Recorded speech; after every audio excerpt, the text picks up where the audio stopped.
Class 11th वाले channel को भी सब्सक्राइब कर लेना ताकि हम रहे 10th के साथ भी और 10th के बाद भी। ये एक ऐसा क्वेश्चन है जो आपका इस साल पेपर में पक्का आएगा ही आएगा। 90% बच्चों को ये वाला क्वेश्चन आता ही नहीं है। So hello everyone, this is your Gaurav भैया। गाइज, आज की वीडियो के अंदर है ना, मैं आपको रियल नंबर वाले चैप्टर के वो क्वेश्चन बताऊंगा जो आपके इस साल पेपर में ये मान के चलो पक्का आएंगे ही आएंगे। आज की वीडियो के अंदर है ना, मैं आपको रियल नंबर वाले चैप्टर के पिछले 10 साल के ऐसे क्वेश्चन बताऊंगा जो आपके ना बार बार रिपीट हो रहे हैं और इन क्वेश्चन के आने के ना इस साल भी बहुत ज्यादा चांसेस है। तो जल्दी से जाओ, अपनी रफ नोटबुक और अपना पेन उठा के लेके आओ। जितने भी मैं आपको क्वेश्चन बताऊंगा ना, ऐसे मत करना कि बस इस वीडियो को ना रोबोट की तरह देख रहे हो। मैथ आपका एक ऐसा सब्जेक्ट है जो सिर्फ देखने से समझ नहीं आएगा। जब तक आप अपना पेन उठा के क्वेश्चन को सोल्व नहीं करोगे ना, ये मान के चलो यार, अगर तुम्हें ना भगवान भी आके पढ़ा देंगे ना, तुम्हें समझ नहीं आएगा। समझ रहे हो मेरी बात? तो जल्दी से जाओ, अपनी रफ नोटबुक और अपना पेन उठा के लेके आओ। जितने क्वेश्चन मैं आपको बताऊंगा, ये क्वेश्चन आपको अपने हाथों से खुद भी सोल्व करने हैं। Clear everyone? तो चलो यार वीडियो को स्टार्ट करते हैं। तो सबसे पहला क्वेश्चन है आपका, find the total number of factors of prime numbers. अब बहुत सारे बच्चों को प्राइम नंबर क्या होते हैं पता ही नहीं होगा।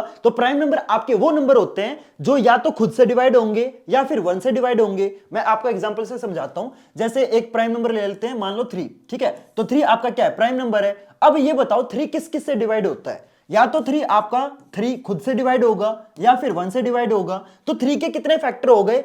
एक आपका 3 खुद हो गया, एक आपका 1 हो गया। तो 3 के कितने फैक्टर हैं? आपके 2 फैक्टर। अगला प्राइम नंबर एग्जांपल लेते हैं, फॉर एग्जांपल 7।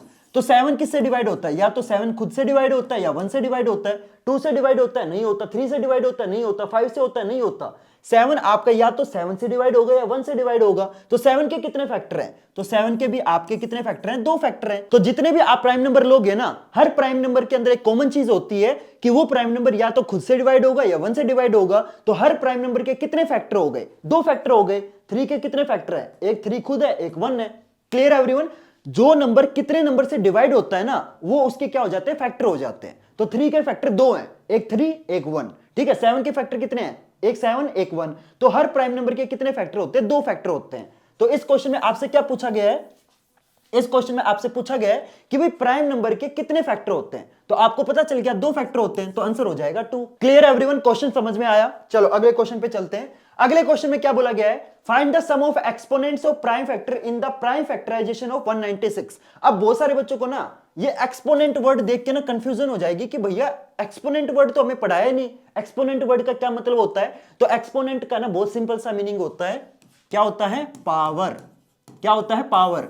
फॉर एग्जाम्पल मैं जैसे 2 का क्यूब लिखता हूं, तो ये जो 3 है ना, ये 2 की क्या है? पावर है। ठीक है? तो मतलब पावर ही होता है। बस ये मान के चलो, उसका ना मतलब फैंसी सा वर्ड दे दिया एक्सपोनेंट, मतलब एक ही है। चाहे एक्सपोनेंट बोलो चाहे पावर बोलो, मतलब एक ही है। ठीक है? तो ये जो 3 है, ये क्या हो जाएगा? ये 2 की एक्सपोनेंट बोलो या फिर पावर बोलो, एक ही बात है। ठीक है? तो इस क्वेश्चन में आपको क्या निकालना है? आपको एक्सपोनेंट्स का सम निकालना है, यानी कि आपको पावर का सम निकालना है। अब किसकी पावर? 196 के प्राइम फैक्टर की पावर। तो आपको पहले क्या करना पड़ेगा? 196 के क्या करो? प्राइम फैक्टर निकाल लो। तो ये 2 से डिवाइड होगा, तो ये 2 9 जा, फिर 116 98, फिर ये जाएगा 49, 49 आपका 7 और 7 पे चला जाएगा। ठीक है? तो 196 के आपके प्राइम फैक्टर कौन कौन से हो गए?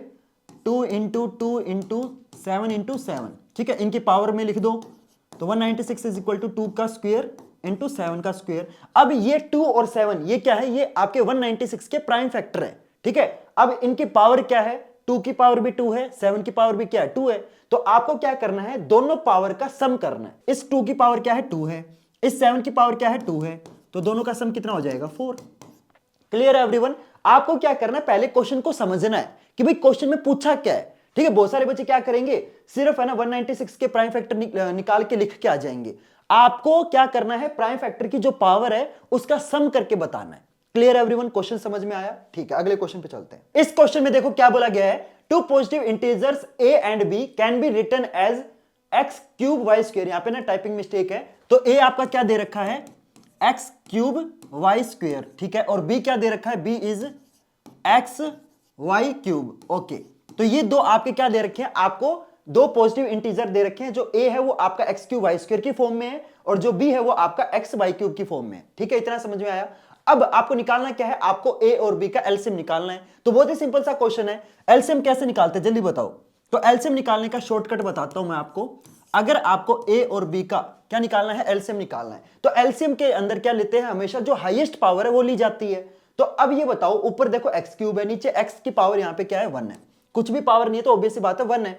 तो अब ये बताओ एक्स क्यूब और एक्स 1 इन दोनों में से किसकी पावर बड़ी है? एक्स क्यूब की पावर बड़ी है, ऑब्वियस सी बात है। तो यहां पे एक्स का क्यूब लिया जाएगा। क्यों? क्योंकि जो आपकी हाईएस्ट पावर होती है हमेशा वो ली जाती है। Clear everyone? अब y ऊपर देखो, ऊपर y स्क्वायर है, नीचे y क्यूब है, तो ऑब्वियस सी बात है यहां पे क्या आएगा? आपका y क्यूब आ जाएगा। Clear everyone? तो एलसीएम के अंदर क्या होता है कि जो आपकी हाईएस्ट पावर है ना हमेशा वो ली जाती है। ठीक है, इतना समझ में आया? तो ऊपर देखो एक्स क्यूब था, नीचे x1 था, तो मैंने एक्स क्यूब लिया क्योंकि क्यूब ऑब्वियस सी बात है 1 से ज्यादा बड़ी पावर है। ऊपर देखो y स्क्वायर था, नीचे y क्यूब है, तो y क्यूब लूंगा क्योंकि ऑब्वियस सी बात है 3 जो है वो 2 से बड़ी पावर है। Clear everyone?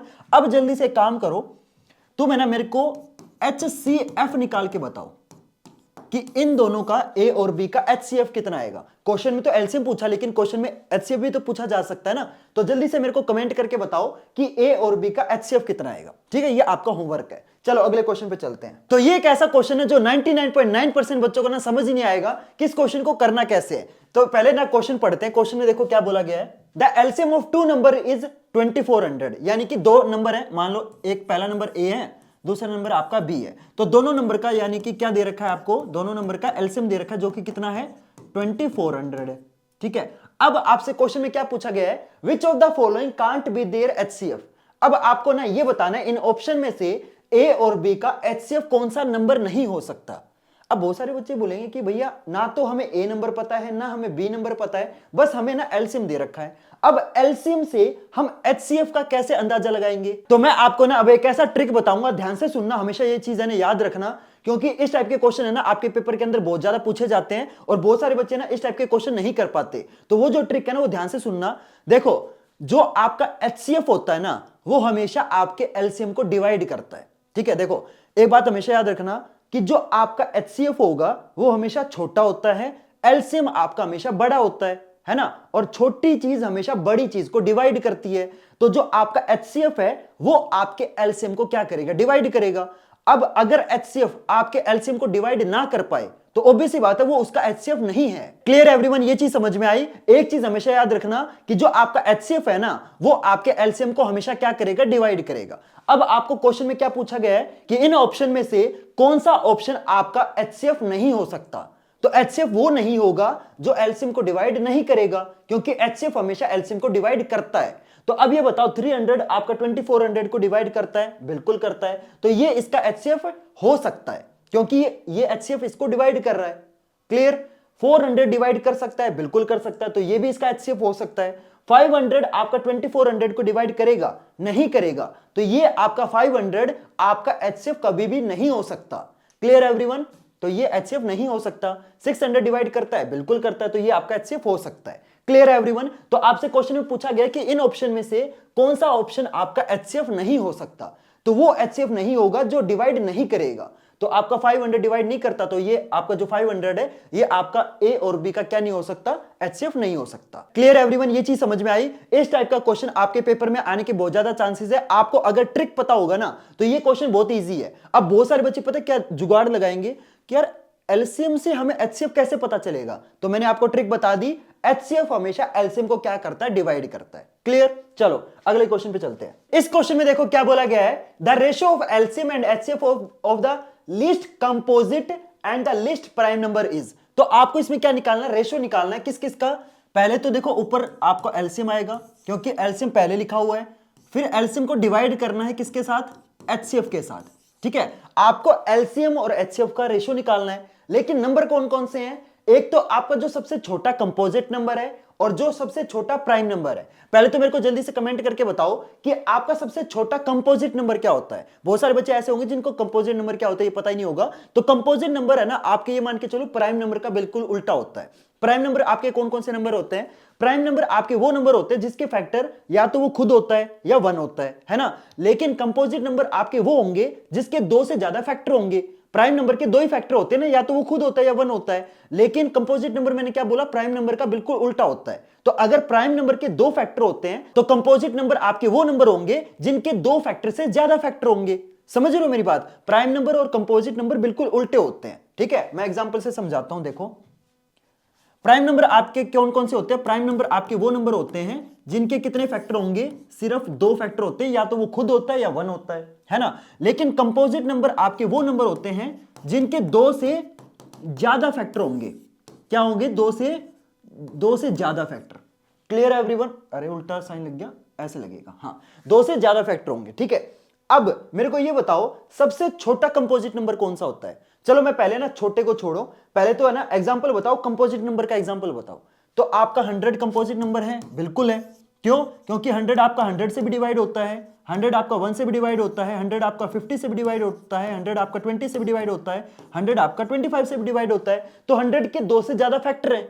समझ रहे हो मेरी बात? अगर सिर्फ 2 फैक्टर होते तो ये प्राइम हो जाता, 2 से ज्यादा है तो ये कंपोजिट है। Clear everyone? अब समझ में आया प्राइम नंबर और कंपोजिट नंबर में क्या फर्क होता है? ठीक है, जो नंबर प्राइम नहीं होंगे ना वो आपके कंपोजिट होते हैं। बस सिंपल सी चीज याद रखो, या तो वो नंबर प्राइम होगा, अगर वो नंबर प्राइम नहीं है तो वो कंपोजिट है, ठीक है, क्योंकि दोनों उल्टे हैं। एक नंबर प्राइम और कंपोजिट दोनों एक साथ नहीं हो सकता ना। या तो कोई नंबर प्राइम होगा, अगर वो नंबर प्राइम नहीं है तो वो कंपोजिट नंबर है। 3 क्या है? 3 प्राइम नंबर है, तो क्या 3 कंपोजिट होगा? नहीं होगा। 4 क्या है? 4 आपका प्राइम नंबर है, नहीं है, तो 4 क्या है? 4 आपका कंपोजिट है। क्यों? क्योंकि 4 के 2 से ज्यादा फैक्टर है। 4 आपका 1 से भी डिवाइड होता है, 4 आपका 2 से भी डिवाइड होता है, 4 आपका 4 से भी डिवाइड होता है। समझ रहे हो मेरी बात? या तो वो नंबर प्राइम होगा या फिर वो कंपोजिट होगा, ठीक है। अगर वो नंबर प्राइम नहीं है तो वो कंपोजिट नंबर है। क्लियर? इतना समझ में आया? ठीक है यार। पहले ना देखो, अब बहुत सारे बच्चे बोलेंगे कि भैया आप तो है ना बहुत ज्यादा स्लो पढ़ा रहे हो। देखो यार, कंसेप्ट क्लियर करना बहुत इंपॉर्टेंट है। अगर आपको कंसेप्ट आता है तो ये मान के चलो आप इस टाइप के 1000 क्वेश्चन भी कर लोगे, लेकिन अगर आपको कंसेप्ट ही नहीं आता होगा ना तो कोई फायदा नहीं फिर इस वीडियो का देखने का। समझ रहे हो? मैं आपको कंसेप्ट क्लियर करवाता हूं। बहुत सारे बच्चे सच में ऐसे होते हैं जिनको कंपोजिट नंबर क्या होता है पता ही नहीं होता, ठीक है। चलो अब आपको ना क्या करना है, आपको एलसीएम और एचसीएफ निकालना है। किसका? सबसे छोटे कंपोजिट नंबर का और सबसे छोटे प्राइम नंबर का। पहले ये बताओ सबसे छोटा प्राइम नंबर कौन सा होता है? क्या 1 प्राइम नंबर है? नहीं, 1 प्राइम नंबर नहीं है। बहुत सारे बच्चे गलती करते हैं, ठीक है। क्यों? क्योंकि 1 आपका एक तो खुद से डिवाइड होता है और खुद से ही डिवाइड होता है। प्राइम नंबर आपके वो नंबर होते हैं जिनके कम से कम 2 फैक्टर हो, मतलब 2 ही फैक्टर होनी चाहिए, ज्यादा नहीं होनी चाहिए, 2 ही फैक्टर होनी चाहिए। लेकिन बेचारे 1 के तो एक ही फैक्टर है, वो खुद। समझ रहे हो मेरी बात? तो 1 आपका प्राइम नंबर नहीं है। 1 के बाद अगला नंबर कौन सा आता है? 2। तो 2 आपका प्राइम नंबर है, बिल्कुल है। क्यों? क्योंकि 2 आपका 1 और 2 दोनों से डिवाइड होता है ना। तो ये क्या है? 2 क्या हो जाएगा आपका? सबसे छोटा प्राइम नंबर। क्लियर? ठीक है। तो जो सबसे छोटा प्राइम नंबर है वो आपका क्या है? दैट इज 2, ठीक है। अब ये बताओ सबसे छोटा कंपोजिट नंबर क्या होगा? देखो 1 आपका ना तो प्राइम है ना कंपोजिट है, ठीक है। क्यों? क्योंकि कंपोजिट नंबर मैंने आपको वो बताए थे जिनके 2 से ज्यादा फैक्टर हो। अब 1 के तो बेचारा का एक ही फैक्टर है ना, 2 से ज्यादा तो हो ही नहीं सकते। तो 1 आपका ना प्राइम है ना आपका कंपोजिट है। 2 आपका प्राइम है तो ऑब्वियस सी बात है, 2 अगर प्राइम है तो कंपोजिट तो हो ही नहीं सकता। 3 भी आपका प्राइम है, ठीक है। 4 क्या है? 4 आपका प्राइम है? नहीं है, ठीक है। क्यों? क्योंकि 4 के आपके 2 से ज्यादा फैक्टर है। 4 1 से भी डिवाइड होता है, 4 2 से भी डिवाइड होता है, 4 4 से भी डिवाइड होता है। तो 4 क्या हो जाएगा? आपका कंपोजिट नंबर हो जाएगा। तो सबसे छोटा कंपोजिट नंबर क्या है? 4, ठीक है। सबसे छोटा कंपोजिट नंबर क्या है? 4। क्लियर है एवरीवन? ठीक है। अब आपको क्या करना है? अब आपको 2 और 4 इनके एलसीएम और एचसीएफ निकालने हैं, ठीक है, और उसकी रेशो निकालनी है। बहुत सिंपल सा क्वेश्चन है। तो अब आपको एलसीएम किसका निकालना है? 2 और 4 का, और एचसीएफ भी किसका निकालना है? इन्हीं का निकालना है, 2 और 4 का, और उसका रेशो निकालना है। तो 2 और 4 का एलसीएम क्या हो जाएगा? 4, ठीक है। 2 और 4 का एचसीएफ क्या हो जाएगा? 2। तो ये कट गया आपका 2:1। कौन सा ऑप्शन करेक्ट हो जाएगा? बी। Clear everyone? जो चीज इस क्वेश्चन में सबसे ज्यादा इंपॉर्टेंट थी ना वो ये थी कि आपको पता होना चाहिए कि सबसे छोटा कंपोजिट नंबर कौन सा होता है और सबसे छोटा प्राइम नंबर कौन सा होता है। क्लियर? इतना समझ में आया? चलो अगले क्वेश्चन पे चलते हैं। तो इस क्वेश्चन में देखते हैं क्या बोला गया है। On a morning walk 3 person step out together and their steps measure 30 centimetre, 36, 40 centimetre respectively. What is the minimum distance each should walk so that each can cover the same distance in complete steps? Okay. अब देखो यार, बहुत सारे बच्चों को ना ये जो वर्ड प्रॉब्लम वाले क्वेश्चन है ना, इनमें सबसे बड़ी दिक्कत क्या आती है? बच्चों को ना ये पता ही नहीं होता कि क्वेश्चन के अंदर एचसीएफ निकालना है या फिर एलसीएम निकालना है ना। ये सबसे बड़ी प्रॉब्लम आती है। मैं आपको ना इसका एक ऐसा ट्रिक बताऊंगा। बहुत सारे बच्चे पता है मतलब ये सोचेंगे कि यार क्वेश्चन में ना मिनिमम डिस्टेंस निकालने के लिए बोला गया है तो इसमें क्या निकालना है? एलसीएम निकालना है। नहीं, ये जो ट्रिक है ना, ये हर क्वेश्चन के अंदर अप्लाई नहीं होती, लेकिन अब मैं आपको जो ट्रिक बताऊंगा ना, वो ये मान के चलो 100% क्वेश्चन में अप्लाई होगी, तो वो ट्रिक ध्यान से समझना। देखो, सबसे पहले क्वेश्चन को पढ़ो, ठीक है। क्वेश्चन को पढ़ के ये सोचो कि आंसर जो भी नंबर आपको दे रखे हैं, नंबर क्या क्या दे रखे हैं, 30 सेंटीमीटर, 36 सेंटीमीटर एंड 40 सेंटीमीटर, ठीक है। ये 3 नंबर आपको दे रखे हैं, और कोई भी वर्ड प्रॉब्लम आ जाए उसमें नंबर तो मिलेंगे, ऑब्वियस सी बात है, ठीक है। अब आपको यह सोचना है कि इस क्वेश्चन का जो आंसर आएगा वो आपका इन 3 नंबर से बड़ा होगा या इन 3 नंबर से छोटा होगा। अगर आंसर इन तीनों नंबर से छोटा है तो क्या निकालना है, एचसीएफ निकालना है। अगर आंसर इन तीनों नंबर से बड़ा है तो क्या निकालना है, एलसीएम निकालना है। लेकिन अब भैया ये कैसे पता चलेगा कि मतलब आंसर इन तीनों से छोटा आएगा या बड़ा आएगा, यही तो मेन क्वेश्चन है। मैं बताता हूं, क्वेश्चन को पढ़ो। क्वेश्चन में क्या बोला गया है कि भाई 3 आदमी हैं, वो सुबह ना मॉर्निंग में चलते हैं, तो एक बंदा 30 सेंटीमीटर का स्टेप लेता है। देखो 3 आदमी है ए बी सी, ठीक है। तो जो ए आदमी है वो सुबह चलता है, तो उसका जो कदम है ना, वो कदम उसका 30 सेंटीमीटर का है, कि मतलब मैं एक कदम चलूंगा तो 30 सेंटीमीटर कवर हो गया, दूसरा कदम चलूंगा फिर 30 सेंटीमीटर कवर हो गया, है ना। तो उसका जो कदम का मतलब डिस्टेंस है, ठीक है, वो कितना है, 30 सेंटीमीटर है। यानी कि वो अगर यहां से स्टार्ट करता है तो वो पहले एक कदम में 30 सेंटीमीटर चलेगा, फिर दूसरे कदम में फिर 30 सेंटीमीटर चलेगा, है ना। ऐसे करते करते वो हर कदम के साथ 30 सेंटीमीटर कवर करता चला जाएगा। फिर आता है आपका बी, दूसरा आदमी, उसका जो कदम है वो 36 सेंटीमीटर का है। एक कदम में वो थोड़ा सा ओबेसी बात है लंबा चलेगा, तो वो चलेगा मान लो इतना, ठीक है, 36 सेंटीमीटर।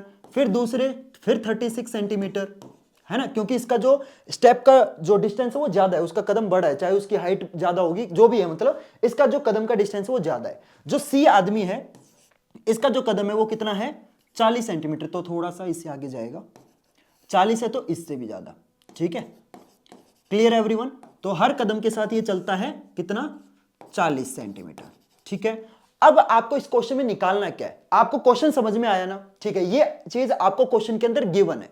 अब आपको निकालना क्या है, what is the minimum distance each should walk, कि इनको मिनिमम कितना चलना चाहिए ताकि हर बंदा क्या करे, सेम डिस्टेंस कवर करे, ठीक है।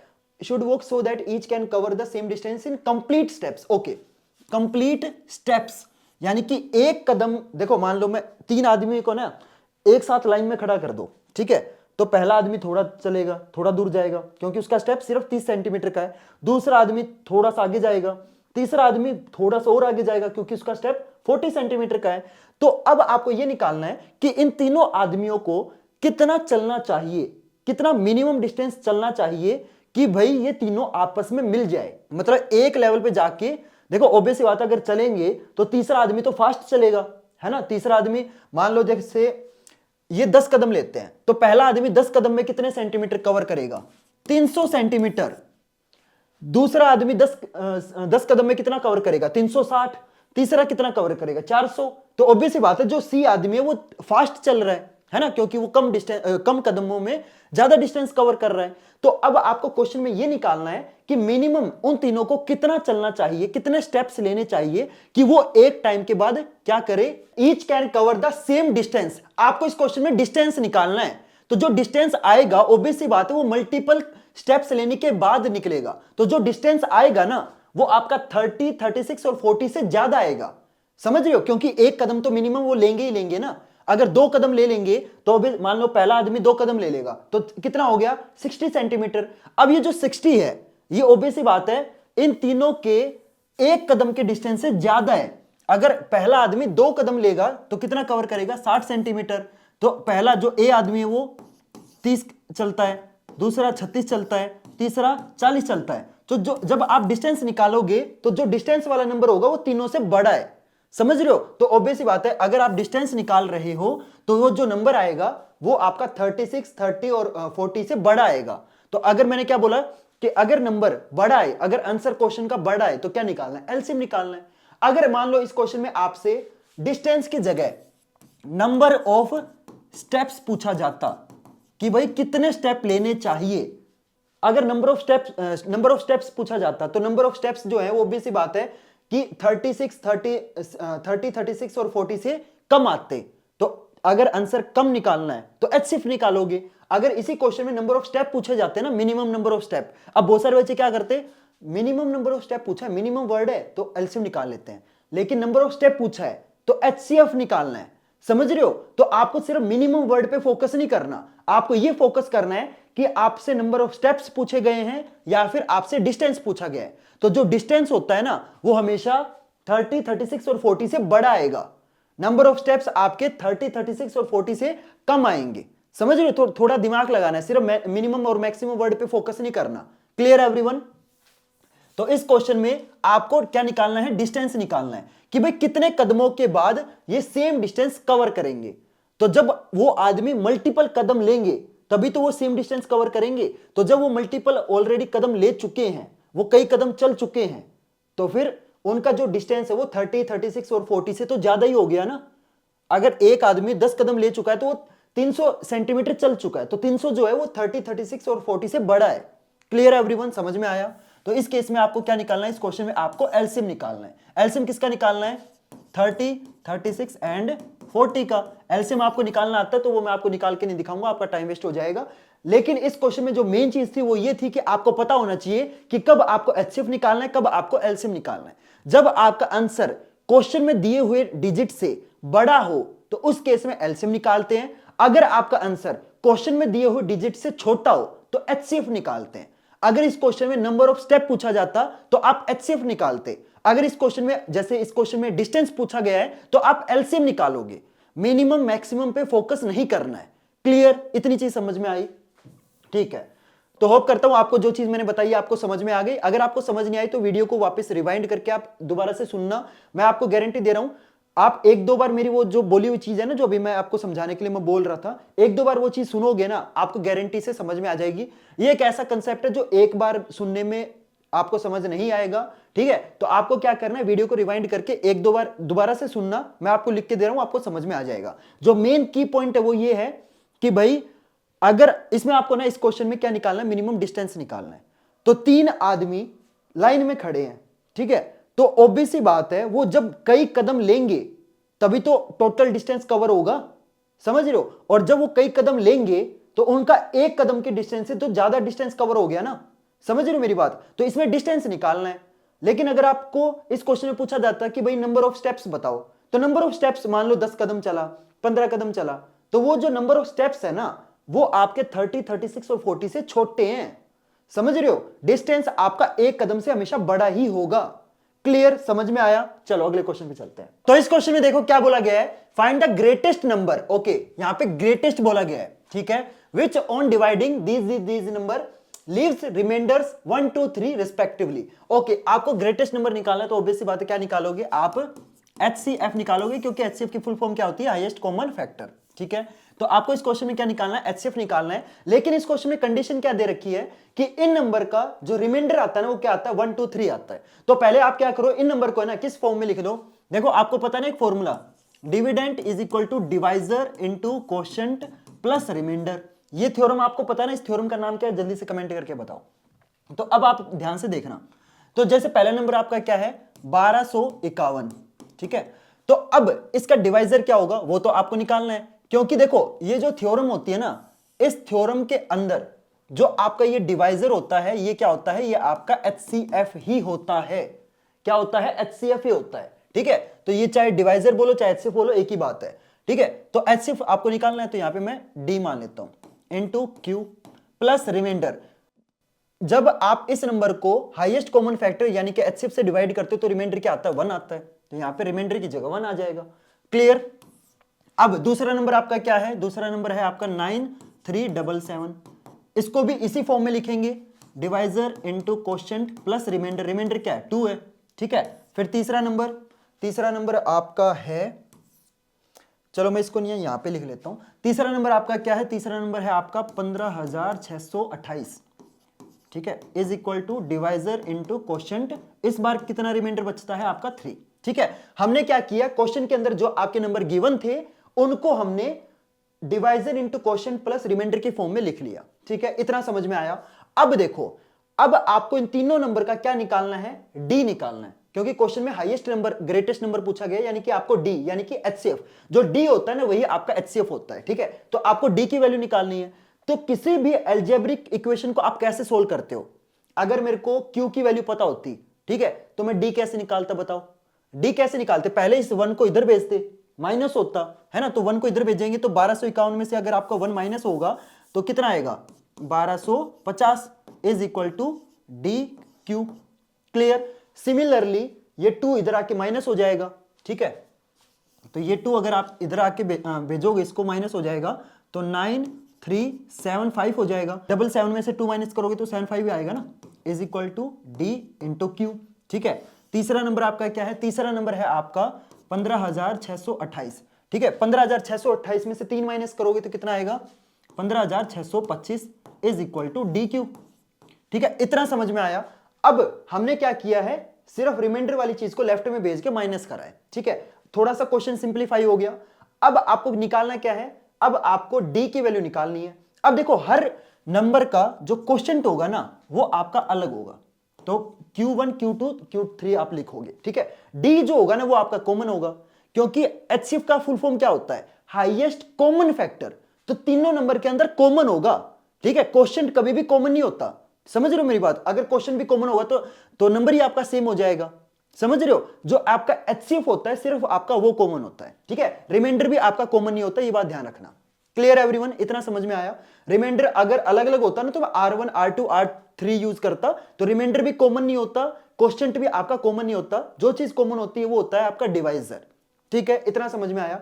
अब क्या करोगे? अब आपको इन तीनों नंबर का क्या निकालना है? इन तीनों नंबर का एचसीएफ निकालना है। तो तीनों नंबर का एचसीएफ निकाल दो। तो अगर आप 1250, 9375, 15625 का एचसीएफ निकालोगे तो कितना आएगा? तो ये आ जाएगा, मेरे को ऐसा लग रहा है 625 आएगा। एक सेकंड में अपने फोन में चेक कर लेता हूं। हाँ, 625 है। ठीक है, तो इन तीनों का अगर आप एचसीएफ निकालोगे तो आपका कितना आएगा? 625। तो 625 आपका ऐसा एक नंबर है जो सबसे बड़ा नंबर है, जो इन तीनों नंबर को क्या करता है? डिवाइड करता है। 625 से अगर आप 1250 को डिवाइड करोगे डिवाइड हो जाएगा। अगर इसको डिवाइड करोगे तो 625 इसको भी डिवाइड करता है, इसको भी करता है। तो 625 आपका ऐसा सबसे बड़ा नंबर है जो इन तीनों को डिवाइड करता है, तो उसी को क्या बोलते हैं? एचसीएफ ही तो बोलते हैं। Clear everyone? तो आपको इस क्वेश्चन के अंदर जो दिमाग लगाना था वो क्या था कि आपको हर नंबर में से उसका जो रिमाइंडर है वो आपको माइनस करना है। ठीक है, समझ में आया? चलो अगले क्वेश्चन पे चलते हैं। तो देखते हैं इस क्वेश्चन में क्या बोला गया है। Check whether 6 raised to power n can end with the digit 0 for any natural number n। Okay, तो ये जो क्वेश्चन है ना बहुत ही सिंपल सा क्वेश्चन है। देखो, सिंपल सी बात है, किसी भी चीज, कोई भी नंबर अगर आपका 0 से एंड होगा तो उसके अंदर 2 और 5 के फैक्टर तो होने जरूरी है। जैसे मैं एग्जांपल लेता हूं 100। ठीक है, 100 वाला जो नंबर है ये आपका 0 से एंड होता है। तो अगर आप 100 के फैक्टर निकालोगे ना तो 250, फिर 25, फिर 5 इंटू 5। ठीक है, तो अगर आप नोटिस करोगे 100 के फैक्टर क्या है? 2 raised to power 2 into 5 raised to power 2। ठीक है, तो कोई भी ऐसा नंबर जो आपका 0 से एंड हो रहा है उसके अंदर 2 और 5 के फैक्टर होने कंपलसरी है। चाहे आप 50 ले लो, चाहे आप 30 ले लो। चलो मैं 30 के करके दिखाता हूं। ठीक है, चलो 20 ले लेता हूं।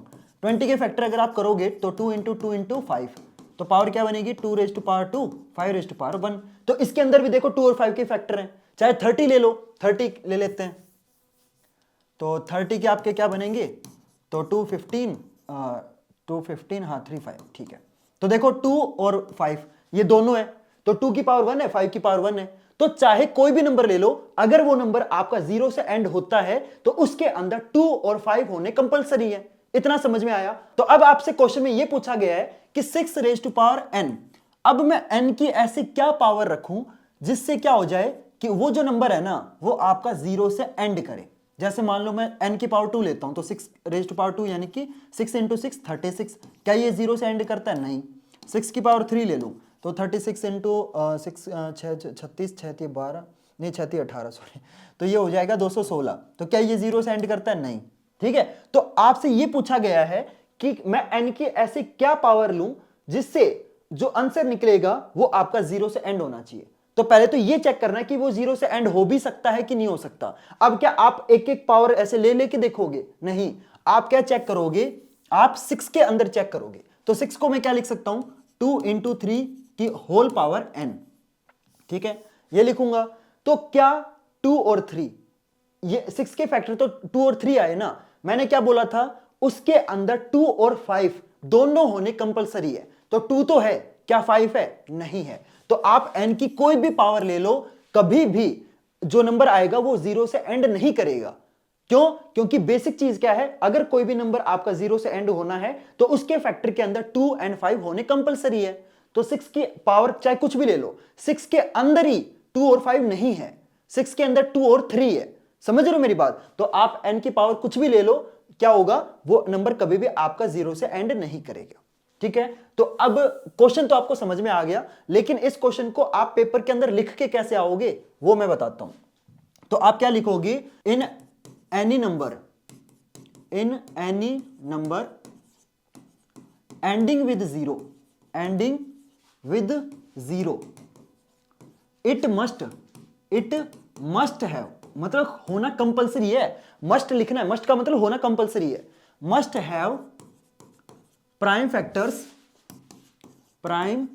फैक्टर्स ऑफ 2 and 5, कि भाई कोई भी नंबर जो आपका 0 से एंड होगा उसके अंदर 2 और 5 के प्राइम फैक्टर होने कंपलसरी है। But in 6 raised to power n there are factors of 2 and 3, there are factors of 2 and 3। यार मेरी राइटिंग थोड़ी सी मैं जल्दी लिख रहा हूं, तो फीलिंग पे जाना, राइटिंग पे मत जाना। ठीक है, क्वेश्चन समझ में आ गया ना? बस मैं एक आपको ना रेफरेंस दे रहा हूं कि आपको पेपर के अंदर लिखना कैसे है। देखो मैं जल्दी लिख रहा हूं ताकि आपका टाइम बचे। ठीक है, there are factors of 2 and 3, so it won't, will not लिख दो, चलो विल नॉट एंड विद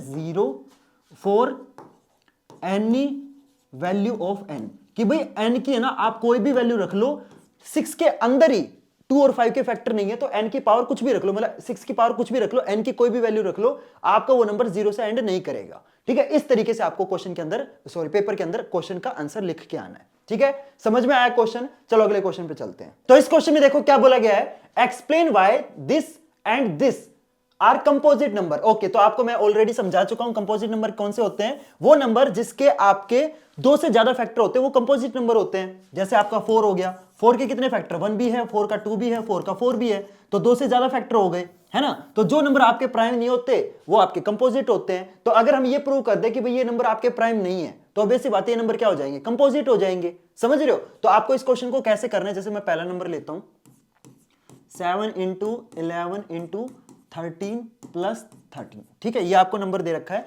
तो इसको सोल्व करो। तो इसको है ना, देखो आप कई तरीके से सोल्व कर सकते हो इस क्वेश्चन को।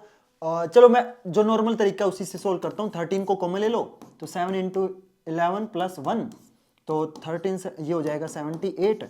और इन दोनों को देखो, आप चाहो तो इससे आगे भी सोल्व कर सकते हो या फिर यहां तक भी करके लिख सकते हो। एक काम करता हूं, मैं थोड़ा ना आपको सिंपल तरीके से समझाता हूं।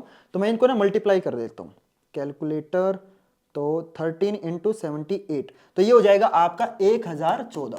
ठीक है, ये आपका नंबर है। आपको ये प्रूव करना है कि ये नंबर आपका कंपोजिट है। तो कैसे प्रूव करोगे? अब आपको सीधा दिख रहा है कि भाई 1014 के कई फैक्टर हैं। एक तो 1014 वो खुद भी है ना, ये खुद का भी तो फैक्टर होगा। 1014 का 1 भी फैक्टर है। 1014 आपका 13 से भी डिवाइड होगा, समझ रहे हो? तो इसका फैक्टर 13 भी हो गया। ठीक है, 1014 आपका 78 से भी डिवाइड होगा, तो ये भी हो गया।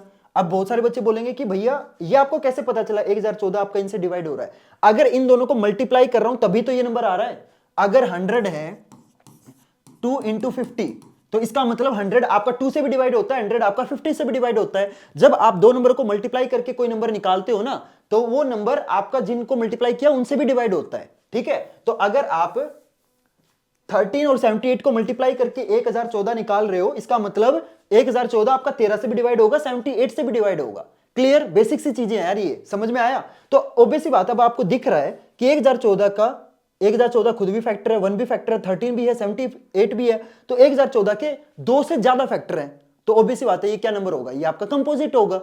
समझ में आ रहा है? कंसेप्ट समझो, जिस नंबर के 2 से ज्यादा फैक्टर होंगे वो कंपोजिट होगा। तो अगर आपको ये नंबर कंपोजिट प्रूव करने हैं, तो आपको ये प्रूव करना है कि इस नंबर के 2 से ज्यादा फैक्टर है।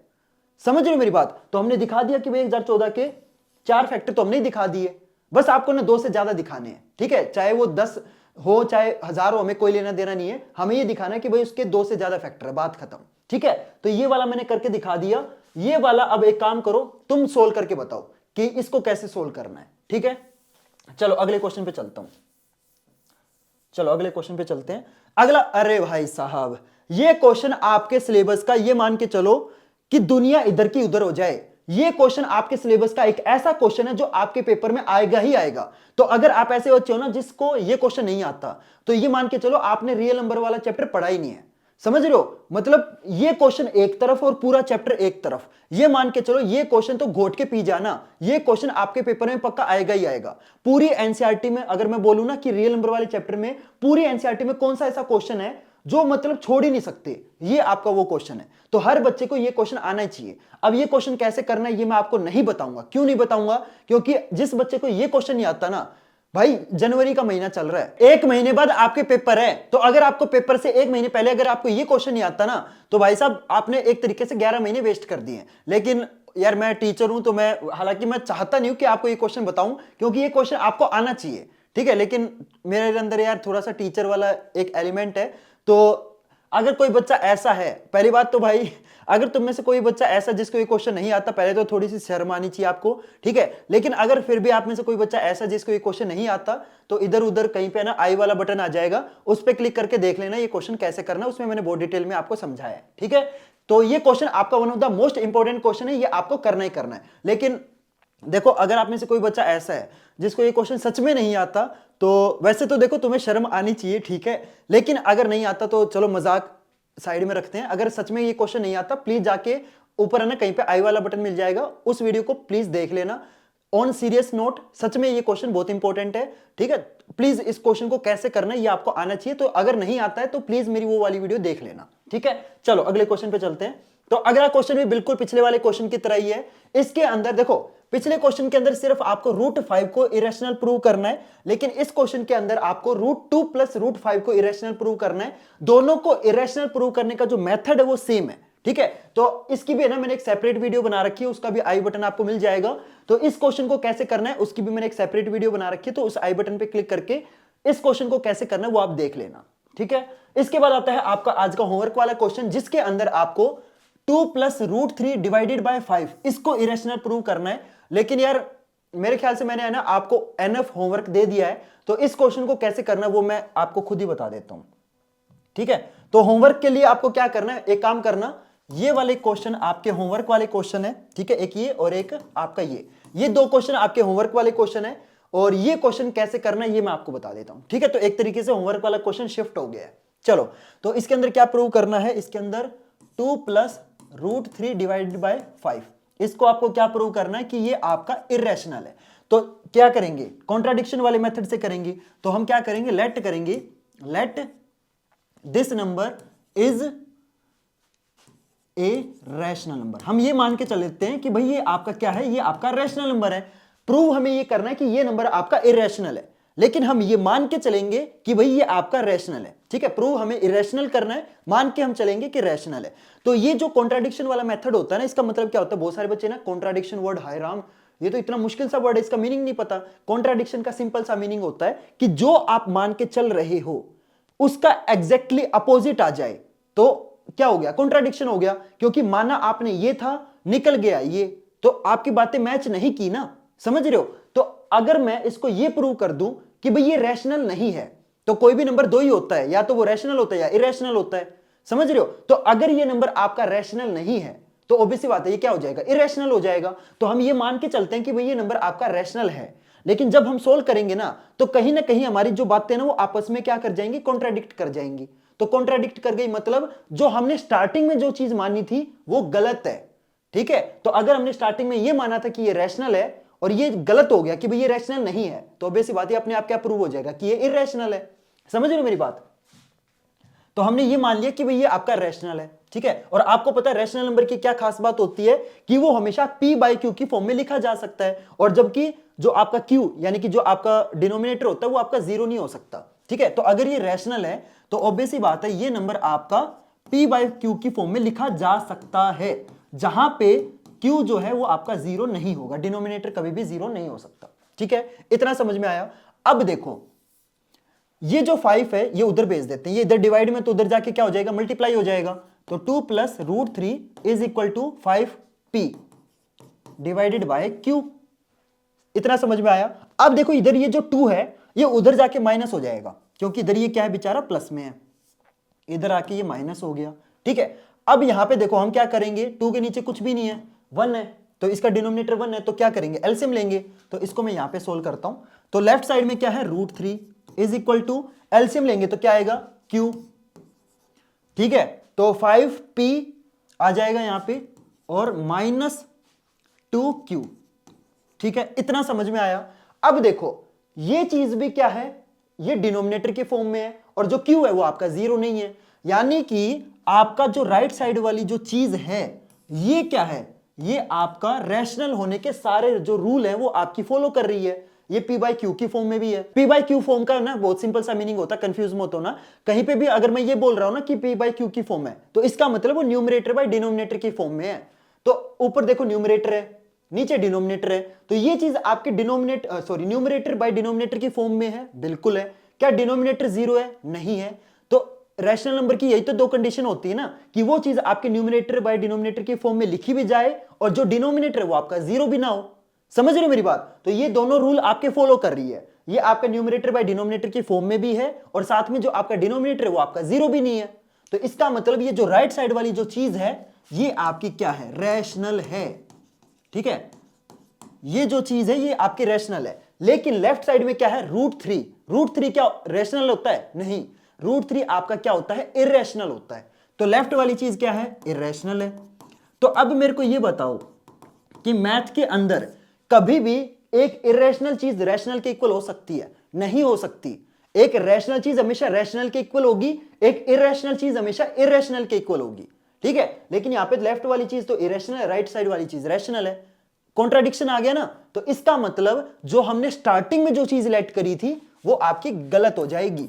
तो हमने ये मान के चले थे स्टार्टिंग में कि भाई ये आपका क्या है, रैशनल है, तो इसका मतलब ये चीज गलत है, तो इसका मतलब ये नंबर आपका रैशनल नहीं है। तो दो ही चीजें होती है, या तो वो नंबर रैशनल होता है, इरेशनल होता है। तो अगर ये नंबर रैशनल नहीं है तो ये ऑब्वियसली क्या हो जाएगा, ये आपका इरेशनल हो जाएगा। तो बस, तो यहां पे लास्ट में क्या लिख दोगे, सो हेयर इज कॉन्ट्राडिक्शन। वो लाइन आपको ऑलरेडी पता कि कॉन्ट्राडिक्शन हो रहा है, इसका मतलब जो स्टार्टिंग में हम लेके चले थे वो हमने गलत लेट कर लिया था। तो इसका मतलब जो 2 + √3/5 क्या है, ये आपका इरेशनल है। क्लियर एवरीवन, समझ में आया? और मैं आपको लिख के दे रहा हूं, जितने क्वेश्चन मैंने आपको आज की इस वीडियो में बताए ना, ये क्वेश्चन आपके हाईली इंपॉर्टेंट है। और बहुत सारे बच्चे ना मेरे से पिछली वीडियो में पूछ रहे थे कि भैया ये जो क्वेश्चन आप हमें करवा रहे हो ये कहां से करवा रहे हो? तो यार मेरे पास है ना सबसे बेस्ट बुक है, that is Oswal LMP book. इस बुक की सबसे अच्छी खास बात पता क्या है, ये अकेली बुक, इसके अंदर है ना आपको इंग्लिश, मैथ, साइंस, SST चारों के चारों सब्जेक्ट के जो सैंपल पेपर है, जितने भी आपके नोट्स हैं, जितने भी आपके मोस्ट इंपोर्टेंट क्वेश्चन है, जितने भी आपके प्रीवियस ईयर क्वेश्चन है, जितने भी आपके कंपिटेंसी बेस्ड क्वेश्चन है, जितनी भी आपके नई तरीके वाली चीज है ना, सारी चीज आपको इस बुक के अंदर मिल जाएगी। और आपको ना मतलब अलग अलग सब्जेक्ट के लिए अलग अलग बुक लेने की कोई जरूरत नहीं है कि भाई मैथ की अलग बुक ले रहे हो, साइंस की अलग बुक ले रहे हो, उसमें ना बहुत ज्यादा खर्चा हो जाता है। ये अकेली बुक के अंदर आपके चारों के चारों सब्जेक्ट आपको मिल जाएंगे, सारी चीजें आपको एक ही बुक के अंदर मिलेगी। और आप देख सकते हो बुक लिटरली कितनी पतली है। और मैं तुम्हें बता देता हूं, इससे बढ़िया बुक है ना आपको मार्केट में सच में नहीं मिलेगी। और देखो यार, आपकी मर्जी, आप इस बुक को जहां से लेना चाहो वहां से ले सकते हो, लेकिन अगर आप इस बुक को मेरे लिंक से परचेज करोगे ना तो आपको इस बुक पे 100 रुपए का कैशबैक मिलेगा।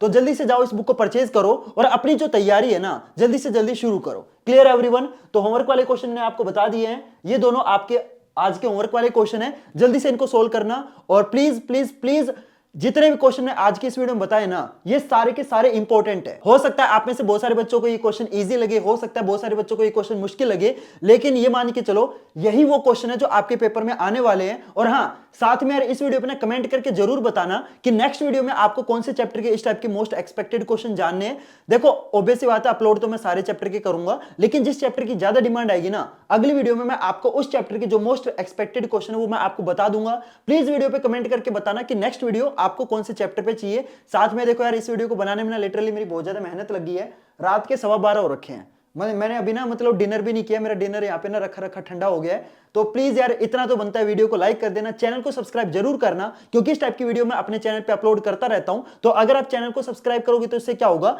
जब भी मैं ऐसी अगली वीडियो अपलोड करूंगा ना तो आपको पता चल जाएगा। तो प्लीज चैनल को सब्सक्राइब जरूर करना। और हाँ, इस वीडियो को अपने फ्रेंड्स और क्लासमेट के साथ जरूर शेयर करना, ताकि यार उनको भी ना रियल नंबर वाले ये जो मोस्ट एक्सपेक्टेड क्वेश्चन उनको पता चल जाए। तो प्लीज वीडियो को ज्यादा से ज्यादा शेयर करना। तो चलो गाइज, मिलते हैं फिर अगली वीडियो में नए टॉपिक के साथ।